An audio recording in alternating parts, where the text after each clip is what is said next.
এত অহংকার আসে কি করে? অহংকার আসলো থেকে? এই ভাঙ্গা থালাটা তোর হাতে উঠায় দিতে আল্লাহর 1 সেকেন্ডও লাগে না।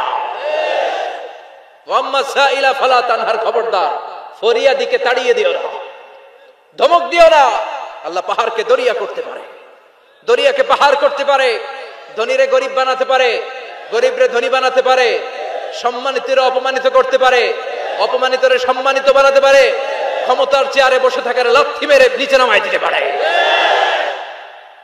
আম্মা সাইলা ফালা তানহার, ফরিয়াদিকে ফিরিয়ে দিও না। বিশ্বনবী কখনো কেউ কিছু চাইলে ফিরিয়ে দিতেন না। সুবহানাল্লাহ পড়েন। বিশ্বনবীকে বলার মাধ্যমে আমাদেরকে বললেন, কোন ফরিয়াদি কেউ এসে কিছু চায় তাকে কোনোদিন ধমক দেওয়া যাবে? কারণ ওরে ভিক্ষুক বানাইছে কে? আর তোমারে বড় সাহাব বানাইছে কে? তোরে কারে চড়ায় কে? আর ওর হাতে ভাঙ্গা থালা দিছে কে? তোরে কাঠ থেকে লাথি মেরে নামিয়ে ভাঙ্গা থালা হাতে দিয়ে দিতে পারে কে? আর ওর ভাঙ্গা থালার জায়গা থেকে ওরেও প্রাইভেট কারে বসায় দিতে পারে কে? তাহলে তোর অন্তরে বিশ্বনবীর আরামের জন্য আল্লাহ ওহী বন্ধ করে দিলেন। আল্লাহু আকবার। কারণ সব সময় ওহী আসাটা ভালো না।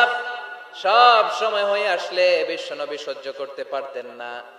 কারণ মা আয়েশা বলতেন, শীতের রাতে যখন বিশ্বনবীর উপর ওহী নাজিল হতো, ওহীর প্রেসারে বিশ্বনবীর গলার দাড়ি দিয়ে ঘাম ঝরে ঝরে পড়তো। আমরা তো মাগনা কোরআন পাইছি, কোনো কষ্ট করা লাগে নাই, কোনো পরীক্ষা করা লাগে নাই। বিশ্বনবী যখন কোরআন রিসিভ করতেন, মিসলা সালসালাতিল জারাস, বুখারীর বর্ণনা, ঘন্টার ধ্বনির ন্যায় দপ্তরি যখন হাই স্কুলের ছুটি দেওয়ার জন্য ধমধম করে ঘন্টা বাজায়, এর কাছে যে কান লাগিয়ে দাঁড়িয়ে থাকা যায়, যেরকম বিকট আওয়াজ হয় এরকম আওয়াজে ওহী আসতো। আর এই ওহী রিসিভ করতে যে মাঘ মাসের কনকনে শীতের রাতে বিশ্বনবী ঘেমে ঘেমে একাকার হয়ে যেতেন। আবার বিশ্বনবী যখন ওটের উপরে বসা অবস্থায় ওহী নাজিল হতো, ওহীর ভাড়ে, ওহীর চাপে, ওহীর প্রেসারে, কোরআনের প্রেসারে ওটের বুকটা জমিনের মধ্যে লেগে যেত। আবার ঘোড়ার উপরে বসে থাকা অবস্থায় যখন কোরআনের আয়াত ওহী নাজিল হতো, ঘোড়ার পা গুলো মরুভূমির বালুর ভেতরে দেবে যেত। বিশ্বনবীর এক সাহাবা যায়েদ রাদিয়াল্লাহু তাআলা আনহু পায়ের মধ্যে মাথা রেখে বিশ্বনবী একবার ঘুমাচ্ছিলেন। 1 ঘন্টা 2 ঘন্টা ঘুমিয়ে রইলেন, যায়েদ মাথায় ব্যথা পায় না। হঠাৎ বিশ্বনবী ঘুম থেকে জাগলেন। জাগার পর ওইখানে কি হয়েছে? এত গ্যাদারিং এর ভেতরে সমস্যা তো হবেই, গরম লাগবে, ধাক্কা ধাক্কি, আমারে দেখা যাবে না, এই ভাই আপনি সরেন, এই ক্যামেরা নামাও, এগুলো বলা যাবে? এগুলো বললে আজকে আমি ওয়াজ করতে পারবো? যে যেইখানে যে অবস্থায় আছেন আল্লাহর ওয়াস্তে বসেন। আমি আর অল্প কয়েক মিনিট কথা বলবো। আমি জানি অনেকে আমাকে দেখতে পাচ্ছেন না, মাইকের অবস্থাও ভালো না, যতটুকু শোনা যায় পিন ড্রপ সাইলেন্ট লাগবে, পিন পতন নীরবতা। নীরব না হলে তো ওয়াজ করা যাবে? আর কোন আওয়াজ শুনবো আমি? তাহলে থামেন। ওহী রিসিভ করতে বিশ্বনবীর কত কষ্ট হতো খেয়াল করে শুনেন। আবার ডানে বায়ে তাকায়,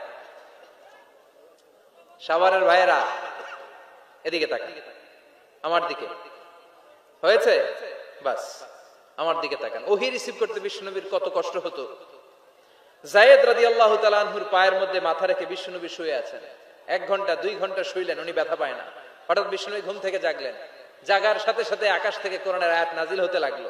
আর যায়েদ বলে, 2 ঘন্টায় আমার কিছু হয় না, কিন্তু যখনই আমার রানের মধ্যে মাথা রেখে বিশ্বনবী শুয়ে আছেন আর কোরআনের আয়াত নাজিল হতে লাগলো, আমার মনে হচ্ছে আমার রানটা ফেটে টুকরা টুকরা হয়ে যাবে, আমার হাড্ডি ফেটে খান খান হয়ে যাবে। ওহীর ভার, তার মানে একটা কাঠিন্যতা আছে না নাই? এজন্য আল্লাহ বিশ্বনবীরা ডেকে বললেন, নবী আমি রাগ হই নাই, আমি আপনারে ভুলে যাই নাই। বারবার সূর্যের আলো থাকলে, সব সময় সূর্যের কিরণ থাকলে যেমনি আরাম লাগে না, বারবার ওহী রিসিভ করতে যেই কষ্টটা আপনার হয়, আমি আরশের উপর থেকে দেখে আমার সহ্য হয় না। এজন্য আপনাকে বিশ্রামের ব্যবস্থা করে দিলাম, এই জন্য কিছুদিন ইচ্ছা করে আমি ওহী বন্ধ করে দিলাম। ওয়াদ-দুহা ওয়াল-লাইলি ইযা সাজা মা ওয়াদ্দা'আকা রাব্বুকা ওয়া মা ক্বালা।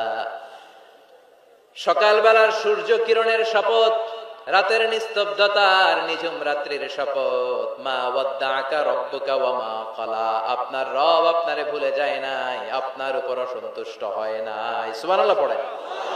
তাহলে কাফেররা যা বলেছে এটা ওদের মুখের উপরে, জোরে কোন ঠিক কিনা? উম্মে জালিল বিশ্বনবীকে যে গালি দিয়েছে, ওর গালি ওর মুখের উপরে, জোরে বলেন ঠিক কিনা? আমার নবীরে যারা কবি বলে গালি দেয়, ওই গালি ওদের মুখের উপরে, ঠিক কিনা? আমার নবীর যারা পাগল বলে গালি দেয় ওদের গালি ওদের মুখের উপরে ঠিক কিনা? আমার নবীর যারা লেস কাটা নির্বংশ বলে ওদের 14 গোষ্ঠী নির্বংশ জোরে বলো ঠিক কিনা? আমার নবীর সম্মানের বিরুদ্ধে যদি কথা বলে তাদের বিরুদ্ধে আমাদের হুঙ্কার আর লড়াই আছে না নাই?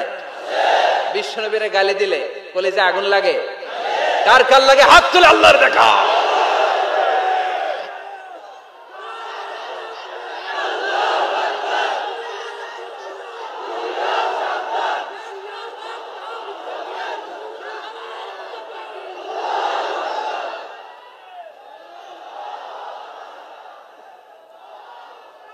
বিশ্বনবীর সম্মান এটার কোনো তুলনা হয়? বিশ্বনবীর লাইফ নিয়ে কথা বলা অসাধারণ এক লাইফ, ওনার বায়োগ্রাফি, এটা অসম্ভব। এটা তলাবিহীন সাগরের মতো। বিশ্বনবী নিয়ে যদি কথা বলতে শুরু করে এটা অনেকটা তলাবিহীন সাগরের মতো। এটা সাগর কিন্তু কি নাই? কথা কয় না কি নাই? বিয়ন্ডলেস, বাউন্ডলেস, বটমলেস, ঠিক কিনা?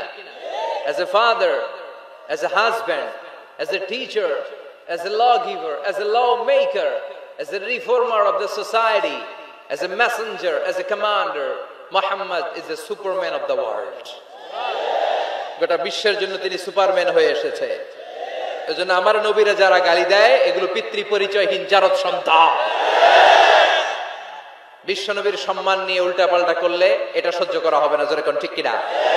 তুমি আমারে গালি দাও আমি মেনে নিব, আমার বাপেরে গালি দাও মেনে নিব, আমার দলের গালি দিবি মেনে নিব, কিন্তু আমার নবীর গালি দিলে খবর আছে না নাই? আমার নবীর দিকে, আমার নবীর সম্মানের দিকে বা হাত তুললে ওই বা হাত কেমন করে ভেঙে দিতে হয় সেটাও আমাদের জানা আছে, জোরে কোন ঠিক কিনা? বিশ্ব নবীর সম্মান ইটস অ্যান আনপ্যারালাল ইস্যু। এই ইস্যুতে হেফাজত নাই, এই ইস্যুতে জামাত নাই, এই ইস্যুতে চরমনাই নাই, এই ইস্যুতে সরসিনা নাই, এই ইস্যুতে তাবলীগ নাই, আওয়ামী লীগ নাই, জামাত নাই। 17 কোটি মানুষ এক প্ল্যাটফর্মে দাঁড়িয়ে যায়, চিল্লায় বলেন ঠিক কিনা? কারণ এই নবীর সুপারিশ ছাড়া আমি আপনি জান্নাতে যেতে পারবো না, জোরে কোন ঠিক কিনা? এজন্য নবীর ভালোবাসা, নবীর প্রতি মাহাব্বত অন্তরে থাকার দরকার আছে না নাই? আল্লাহকে যে পাইতে চায় হযরতকে ভালোবেসে, আরশ কুরসি লৌহ কালাম না চাইতে পেয়েছে সে। হযরতকে ভালোবেসে আরশ কুরসি লৌহ কালাম না চাইতে পেয়েছে সে, ঠিক কিনা? বিশ্বনবীর ভালোবাসলে গোটা বিশ্ব তার পায়ের সামনে এসে চুমু খাবে। আমরা ওই নবীর ভালোবাসা চাই, আমরা ওই নবীর শাফাত চাই, আমরা ওই নবীর নেতৃত্বে জান্নাতে ঢুকতে চাই। এজন্য আল্লাহ বললেন, নবী মা ওয়াদ্দাআকা রাব্বুকা ওয়া মা ক্বালা, ভয় নাই, চিন্তা নাই, হতাশ হবেন না, নিরাশ হবেন না, আমার উপর ভরসা রাখেন। আপনার আল্লাহ আপনারে ভুলে যায় নাই, আপনার আল্লাহ আপনার উপর অসন্তুষ্ট হয় নাই। ও নবী আপনি জেনে রাখেন, আল আখিরাতু খায়রুল লাকা মিনাল উলা। দুনিয়ার বুকে অনেকে আপনারে গালি দিবে, দুনিয়ার বুকে আপনার অনেক বিপদ আসবে, দুনিয়াটা আসল নয়, আসল হলো আখিরাত।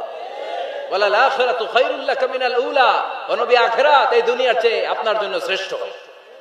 আরেক আয়াতে বললেন শ্রেষ্ঠ এবং স্থায়ী। বাল তুনসিরুনাল হায়াতাদ দুনিয়া ওয়াল আখিরাতু খায়রুন ওয়া আবকা। সুবহানাল্লাহ।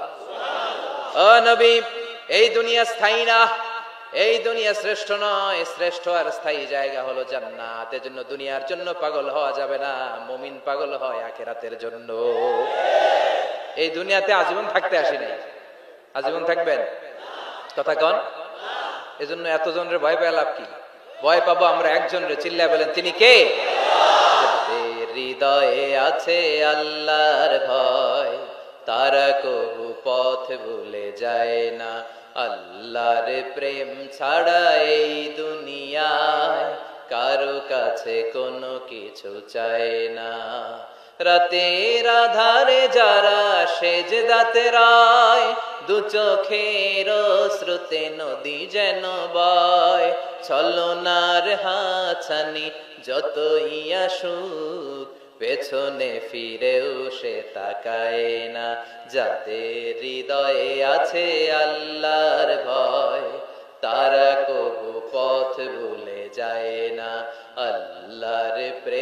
ছাড়া এই দুনিয়ায় কারো কাছে কোনো কিছু চাই না, কারো কাছে কোনো কিছু চাই না। ঠিক কি না? মুমিনের ভয় একজনের প্রতি, চিল্লায় বলেন তিনি কে? আল্লাহ বললেন আল আখিরাতু খায়রুল লাকা মিনাল উলা। ও নবী, দুনিয়াতে এত ভয় পেয়ে কোনো লাভ নাই। বিড়ালের মতো 1000 বছর না বেঁচে সিংহের মতো একটা গর্জন দিয়ে মরার দাম অনেক বেশি। আল আখিরাতু খায়রুল লাকা মিনাল উলা। এই দুনিয়ার জীবনের চেয়ে নবী আখিরাতের দাম অনেক বেশি। এই দুনিয়ায় আমরা আজীবন থাকতে আসি, চলে যেতে হবে। এরপরে বিশ্ব নবীকে আল্লাহ সান্ত্বনা দিচ্ছেন, নবী আপনি হতাশ হবেন না, নিরাশ হবেন না, ভরসা রাখেন। ওয়ালা সাউফা ইউতিকা রাব্বুকা ফাতারদা। আপনার প্রভু অচিরেই আপনাকে এমন এমন জিনিস দান করবে, এই জিনিসগুলো পেয়ে আপনি খুশি হয়ে যাবে। কি সুন্দর ওয়াদা। ও নবী, আপনি হতাশ হবেন না, আপনি টেনশন নিয়েন না, আমি তো আছি। সুবহানাল্লাহ পড়েন। কে বলে? জোরে বলেন, কে বলে? বিশ্বনবীরে বললেন ওয়ালা সাউফা ইউতিকা রাব্বুকা ফাতারদা। আপনার রব অচিরে এমন কিছু আপনারে দিবে, আপনি খুশি হয়ে যাবেন। And verily indeed your Lord will give you something that will make you happy. সুবহানাল্লাহ পড়েন। সুবহানাল্লাহ। অচিরেই আপনার রব আপনারে এমন এমন কিছু দিবে, এগুলো পেয়ে আপনি খুশি হয়ে যাবেন। নবীরে খুশি করাই আল্লাহর কাজ। এজন্য বিশ্বনবীর উপাধি দিয়েছেন আল্লাহ হাবিব। বিশ্বনবীকে আল্লাহ কি ডেকেছেন? আর ইব্রাহিম আলাইহিস সালামকে ডেকেছেন খলিল, মানেও বন্ধু, হাবিব মানেও বন্ধু। খলিল মানে এমন বন্ধু যে বন্ধু আল্লাহরে খুশি করার জন্য কাজ করে, আর হাবিব মানে এমন বন্ধু যেই বন্ধুরে খুশি রাখার জন্য আল্লাহ নিজেই কাজ করে। এজন্য আল্লাহ বললেন নবী ওয়ালা সাউফা ইউতিকা রাব্বুকা ফাতারদা। আপনার রব চিরে এমন এমন জিনিস আপনারে দান করবে, এগুলো পেয়ে আপনি খুশি হয়ে যাবেন। আল্লাহ তাআলা বিশ্বনবীর কি কি দান করলেন, কি কি দিয়া বন্ধুরে খুশি রাখলেন, রাজি রাখলেন, শুনবেন? সবাই শুনবেন না? সবাই শুনতে রাজি আছেন? নাম্বার 1, মক্কায় বিশ্বনবী দেখতে পেলেন দাওয়াতি কাজের তো বেশি অগ্রগতি হচ্ছে না, কি করা যায়? তিনি স্ট্র্যাটেজি চেঞ্জ করলেন, ভিআইপিসদের কাছেও দাওয়াত দেওয়া শুরু করলেন। দেখেন না, সুবিধাজনক অবস্থানে যাওয়া যাচ্ছে না। তিনি দেখলেন মক্কায় 2টা ফিগার সবচেয়ে শ্রেষ্ঠ ফিগার, এই 2টার একটা যদি কালিমা পড়ে তাহলে ইসলামের জন্য সুবিধা হয়ে যায়।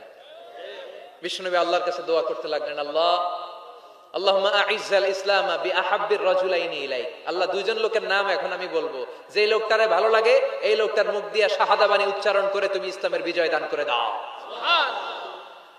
দোয়া শুরু করে দিলেন, আল্লাহ 2জন লোকের একজনকে তুমি আমার অনুসারী বানিয়ে দাও, এই 2জনের যারে তোমার ভালো লাগে। আল্লাহুম্মা আইজ্জাল ইসলাম বিআহাব্বি হাদাইনির রাজুলাইনি ইলাইক। 2জন লোকের নাম আমি দোয়ায় বলবো, যারে ভাল লাগে তারে দিয়ে ইসলামকে বিজয় দান করো। 1 নাম্বার ওমর ইবনে খাত্তাব, 2 নাম্বার আবি জাহাল ইবনে হিশাম। হিশামের বেটা আবু জাহেলের কালেমার পতাকায় আনো, না হয় খাত্তাবের বেটা ওমর রে আনো। আল্লাহ ওমরের জন্য দোয়াটা কবুল করে নিলেন। ওমরে ফারুক বিশ্বনবীর কল্লা কাটার জন্য তলোয়ার নিয়ে ধেয়ে আসছে। তার আগের রাতে বিশ্বনবী তাহাজ্জুদে কেঁদে কেঁদে এই দোয়াটা করেছে। বিশ্বনবীর চাচা হামজা ইবনে আব্দুল মুত্তালিব ওমরে ফারুককে দেখে বিশ্বনবীর কাছে দৌড়ে আসলেন। বিশ্বনবী তখন আরকাম ইবনে দারুল আরকামের ঘরে সাফা পাহাড়ের পাদদেশে বসে লুকিয়ে লুকিয়ে দাওয়াতি কাজ করতেন। ভাতিজার কাছে এসে বললেন, ও নবী, আমার ভাতিজা ওমরে ফারুক তোমারে মারার জন্য নাঙ্গা তরোয়ার নিয়ে চলে আসছে, তুমি পালিয়ে যাও, আমরাও পালাই। বিশ্বনবী বললেন, না চাচা, আপনি সরে যান, অন্যান্য সাহাবাদেরকেও সরে যেতে বলেন। আমার মনে হয় গত রাতে চোখের পানি ছেড়ে যেই দোয়াটা আমি আল্লাহর কাছে করেছি, কিছুক্ষণ পরেই দোয়াটা কবুল হতে চলেছে। ওমরে ফারুক আসলেন, তলোয়ারকে আছাড় মেরে বললেন, আশহাদু আন্নাকা রাসূলুল্লাহ, আশহাদু আল্লা ইলাহা ইল্লাল্লাহ ওয়া আন্নাকা মুহাম্মদ রাসূলুল্লাহ। ওমরে ফারুক এসে বললেন, নবী, আমি সাক্ষ্য দিলাম আল্লাহ ছাড়া কোনো ইলাহা নাই, আপনি ছাড়া কোনো রাসূল নাই। সুবহানাল্লাহ পড়েন। ফাতারদা, বিশ্বনবী খুশি হয়ে গেলেন। সুবহানাল্লাহ কইবেন না? আল্লাহ বললেন, ওয়ালা সাউফা ইউতিকা রাব্বুকা ফাতারদা। ও নবী, এমন এমন জিনিস আপনারে দেব, আপনি খুশি হয়ে যাবেন। আল্লাহু আকবার। তাহলে প্রথমে কেমনে খুশি করতে পাইলেন? পাইছেন? ওমরে ফারুককে কালেমার পতাকায় ঢুকাইয়া বিশ্বনবীর হৃদয়টারে ঠান্ডা করে দিলেন, বিশ্বনবীরে খুশি করে দিলেন।